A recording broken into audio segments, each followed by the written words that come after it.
আসসালামু আলাইকুম। আবার চলে এসেছি নতুন আরও ২টি রেসিপি নিয়ে। আজকে আমি ২টা রেসিপি আপনাদেরকে তৈরি করে দেখাবো। একদম চটপটভাবে তৈরি করে নিতে পারবেন, হাতে অল্প সময় থাকলেও পারবেন।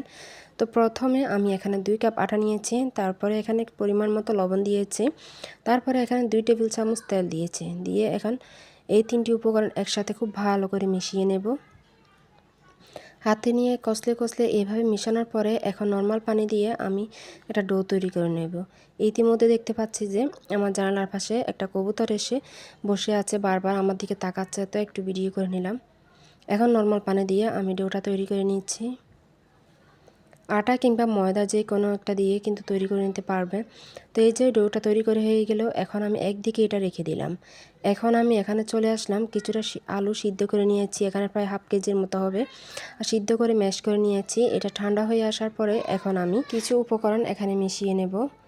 এখানে আমি প্রথমে কয়েকটা পেঁয়াজ আমি একদম মিহি কুচি করে নিয়েছি, তারপরে ২-৩টা কাঁচামরিচ দিয়েছি, যে যতটুকু পরিমাণ ঝাল খান আর কি। তারপরে আন্দাজ মতো আমি এখানে লবণ দিয়েছি, তারপরে এখানে মরিচ দিয়েছি হাফ চামচের মতো, চাট মশলা দিয়েছি ১ চা চামচের মতো। এখন আমি এখানে ধনিয়া পাতা দিয়েছি আমার যতটুকু ভালো লেগেছে, চাইলে এটা স্কিপ করতে পারেন যারা পছন্দ করেন না। এখন আমি সবগুলো খুব ভালো করে মিশিয়ে নিয়েছি, হাত দিয়ে খুব ভালো করে মেখে নিয়েছি।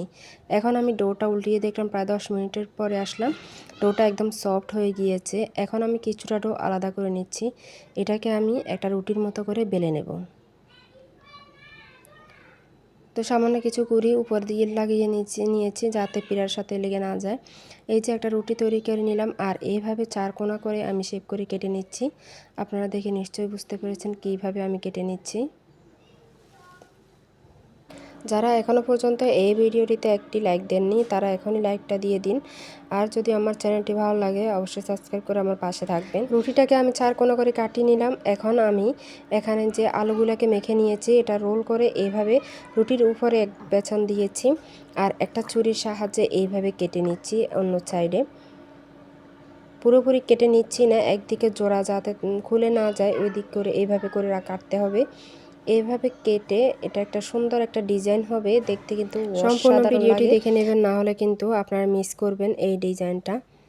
ভাজি করার পর তো আর অসাধারণ লাগে। এখন আমি এটার সাইডে কিছুটা পানি লাগিয়ে দিয়েছি যাতে এটা খুব ভালো করে রোলটা খুলে না যায়, মানে শক্ত করে ধরে রাখে। অনেক সময় দেখা যায় তেলে দিলে সাথে সাথে খুলে যায়, সেই জন্য আমি পানিটা ইউজ করলাম। এখন আমি আরও একটা এইভাবে করে দেখিয়ে দিচ্ছি আপনাদেরকে।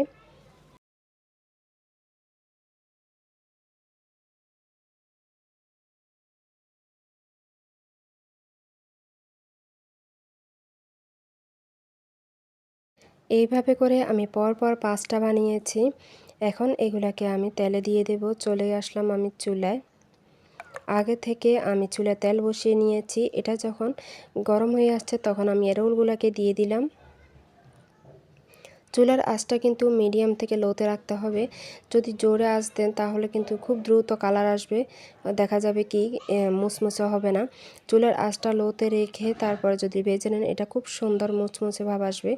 এই যে প্রথমে 3টা করে নিলাম, এখন আর বাকি 2টাও আমি এইভাবে করে নেব।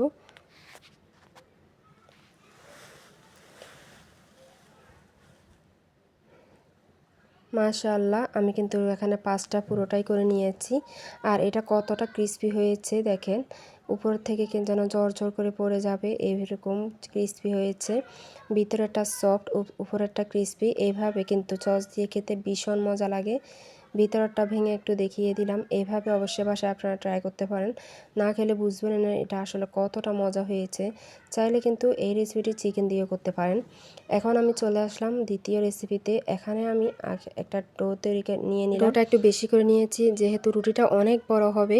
বড় করে রুটি বানিয়ে এখন আমি এই যে আলুগুলাকে মেখে নিয়েছি এগুলা পুরগুলা সব জায়গায় এইভাবে মেলে দিচ্ছি।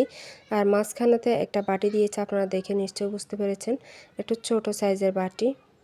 মানে এই জায়গাতে আপনারা চাইলে গ্লাস অথবা একটা কাপ বসিয়ে দিতে পারেন। এখন আমি এটাকে এইভাবে করে চিকন চিকন করে লেয়ার করে কেটে নেব। আপনারা দেখে আইডিয়া করে নেবেন কিভাবে আমি কেটে নিচ্ছি।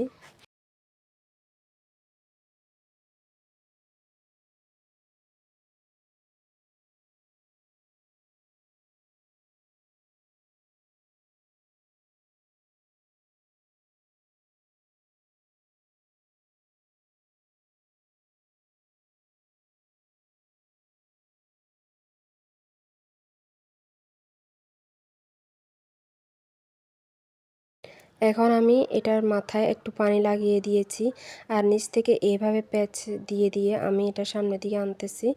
এটা একটু পানি লাগালে কি হবে, প্যাচটা আর খুলে যাবে না তেলে দেওয়ার পরে, খুব শক্ত করে আঠালোর কাজ করবে আর কি এই পানিটা।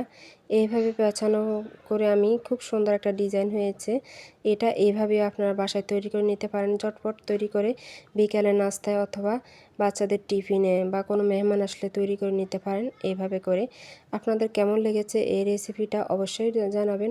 প্রথম রেসিপি এবং দ্বিতীয় রেসিপি কোনটা আপনাদের কার কাছে ভালো লেগেছে অবশ্যই কমেন্টের মাধ্যমে জানাতে ভুলবেন না। এইভাবে করে প্রায় 2টা রুটি আমি বানিয়েছি। প্রথম রুটিতে 16টা, দ্বিতীয় রুটিতে 16টা, মোট এখানে 32টা পিস হয়েছে আর কি। এগুলোকে এখন আমি ভেজে নিচ্ছি। এইভাবে করে আপনারা বাসায় তৈরি করবেন। চুলার আঁচটা তো নর্মাল রাখতে হবে, না হলে এগুলা খুব দ্রুত হয়ে যাবে, নরম থাকবে আর কি, ক্রিস্পি হবে না। এই যে আমার সবগুলা ভাজা শেষ। এইভাবে উল্টে পাল্টে, খুব একটা সময় লাগে না ভাজতে, খুব দ্রুত কালার চলে আসে। তো আপনারা চাইলে আরও গাঢ় কালার রাখতে পারেন, আমার কাছে এটাই বেটার মনে হয়েছে, তাই এরকম হালকা রেখেছি কালারটা। এইভাবে কিন্তু আপনার বাসায় ট্রাই করবেন।